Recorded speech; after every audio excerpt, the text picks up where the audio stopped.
So happy Thanksgiving 2021 to everyone. I'm going to do a quick video. A company reached out to me, Boslla, if I'm pronouncing that right, a headlight company.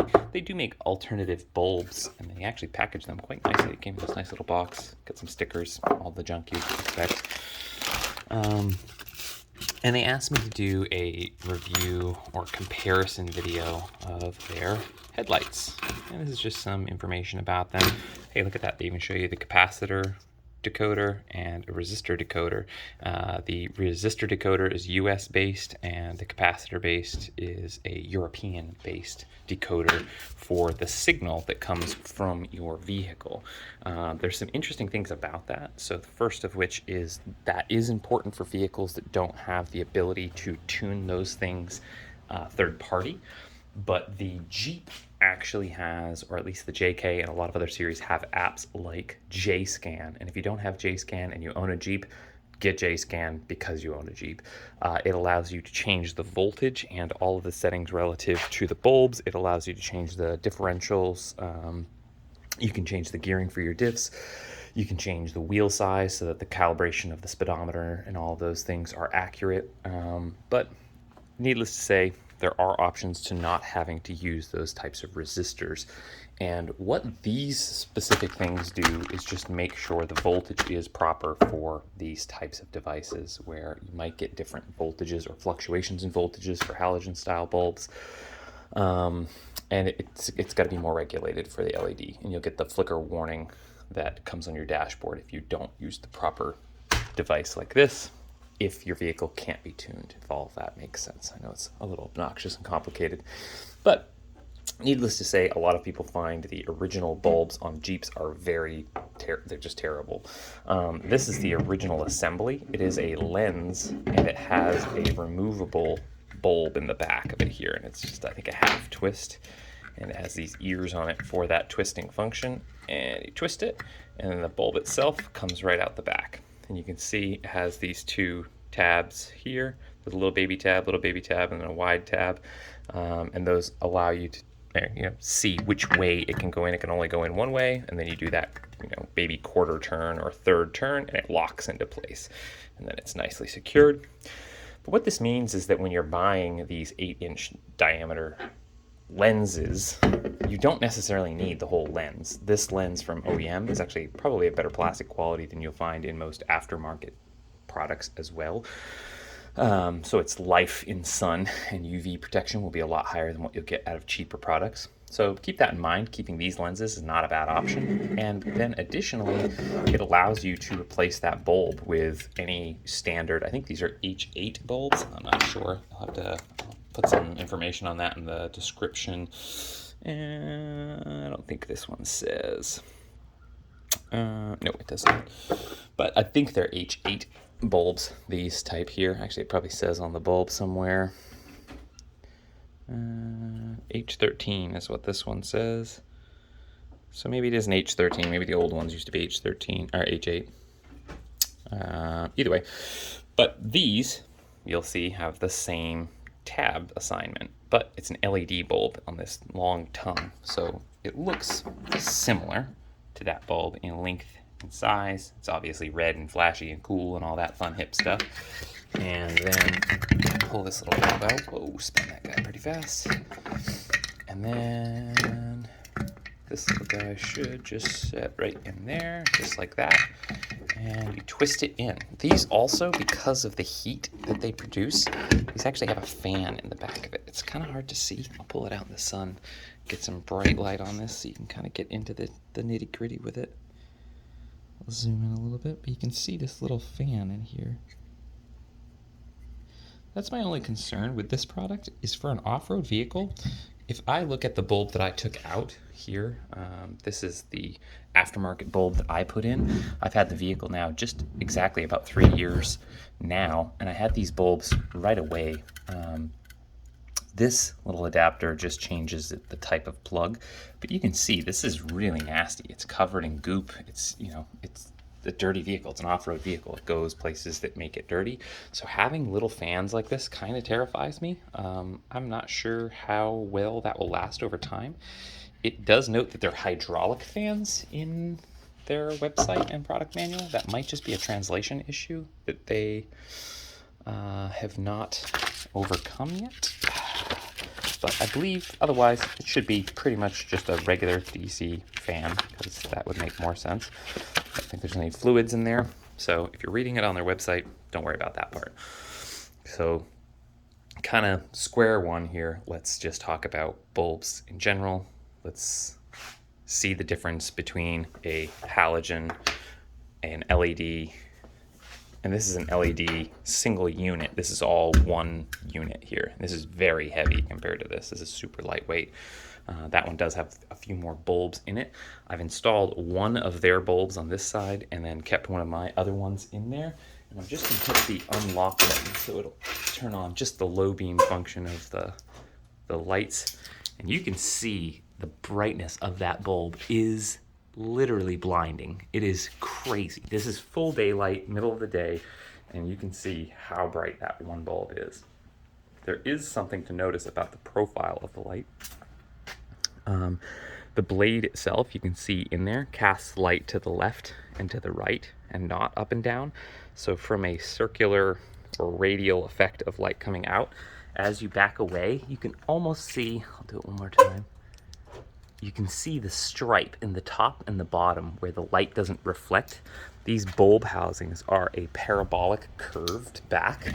So the inside shape of this, when light hits it at any angle, will directly come straight back out. So parabolic reflectance is a cool thing to learn about, but that's a whole nother magical thing. But you can see that these are just insanely bright. These are obviously a fogged lens, but even still, the difference is outrageously bright.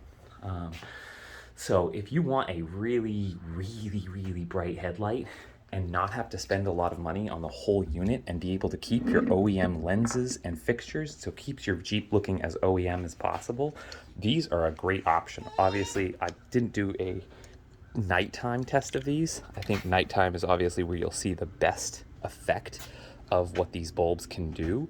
But at the same time, I think that, daylight is a great way to showcase how bright and how much they can overcome. So being that it's daytime and you'd be able to see that much light in the middle of the bright day, that's even me looking at it in my garage. It's extremely blinding. So you might get yelled at by a few people on the road flashing their high beams at you. But that's a really nice headlight, I'm not gonna lie. I would buy those. If I had known about these bulbs before I had found these, I probably would have went this option. I went that option because it came with a set of fog lights that matched, and because I was fogging all of my lights, I like the fogged look or the blacked out or smoked look of lights. So I went with this set, but they sent me these for free and asked if I'd do a comparison, and I'm not gonna lie, that was the first time I just turned them on, so that was the first time I had seen them. They're really impressively bright. Now the real question is, what happens in cold climates and places where that little fan can have problems? If that fan won't spin, will it short out? What will happen to the electronics internally? Will it cause any problems with your vehicle? Those types of things, I don't know. I would just look up reviews of these types of lights. Otherwise, I'm not that astute to that information. But for anyone who is just coming to kind of look at options for bulbs, your halogens are great, but they're kind of dim compared to what you really want, especially if you start off-roading and you need some more light. These seem like the best next option. I think they're doing a sale tomorrow. I'll put a link in the description on Black Friday for these bulbs. I think they're only like $40 for the bulbs anyway. And if you're buying these types of bulbs, they're usually about $15 to $20 a piece anyway. So if you're buying a set, you're probably going to spend the same amount, if not more. And they won't have a life cycle half as long as an LED. LEDs last about 300,000 or 30,000 hours compared to like maybe 10,000 or less in a good halogen. And the other end of it is these are probably at the end of the day less likely to break from shaking or disturbances in the way of like vibration, whereas these filament style bulbs, shaking them off-roading is just an easy way. You're just waiting for the bulb to die. You're smacking around a little hot element everywhere. But if you are doing this, super easy to actually take your your whole grill piece off, you can see there are these little tab slots here, here, here, here.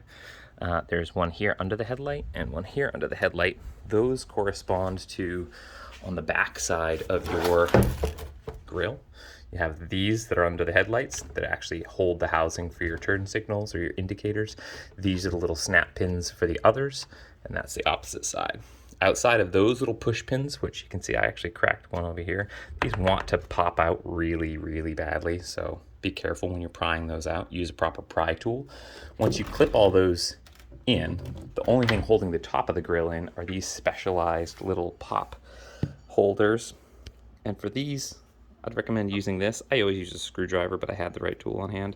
These little guys are basically a two-step pin or body trim pin, and how they work is this little end goes through the hole and pins the two pieces together, and then the little head comes through and pushes and expands that out to press it in. And why that's important is when you're pulling these out, you can't pull from the wider edge because it won't come back through. You have to pull the little head up and out just like that first, and then you can pull the lower piece out. So those can be a pain in the butt when you're pulling them out if you've never worked with them before, but they just run across the top, and there's 6 of them. So you just got these. I have a grill insert, which my camera's on, my dash cam camera, and so those are there. Once you pull all those out, you just lean the grill forward, unplug the 2 indicator lights, and then pop all those out. Once you're here, you can see the actual bezel of the light and the lens. It's a T15. I use it on an impact. I highly recommend, if you're not familiar with impacts, do not do that. You will destroy those threads. But yeah, T15, and then there are 4 little screws. Boop, boop, boop, boop. Now, there's a 5th one over here, which is a T15, and you can notice that it doesn't have quite the same head as the rest of them. That is a tilt function for your headlight. So once you've done a lift kit on your Jeep and your headlights are pointing in the rear view mirror of the car in front of you and you're that guy, do yourself a favor, find a parking lot, readjust your headlights, tilt them down so that you're not blinding people, especially if you go with really bright headlights like this. You're gonna blind someone and they're gonna get mad at you. And you're not supposed to legally, so don't do that. But yeah, don't mess with that one unless you need to. Otherwise, you just unscrew those little ones around the edge. And let's see, I only put 2 of these back in. So, or maybe I only put 1 of them back in. And then that pops out. And that's your little wiring harness right there. Comes right back up to the bulb. Pretty quick and easy. But yeah, I would definitely say if you are looking at new bulbs, check out these guys. They're really nice, high quality, and obviously super, super bright. So if that's what you're looking for, that's what they do. They also have a ton of different bulbs as well, but these are just the ones, again, for my specific vehicle. Check out their website and see if you can find ones that match your vehicle's needs, and let me know what you think down below.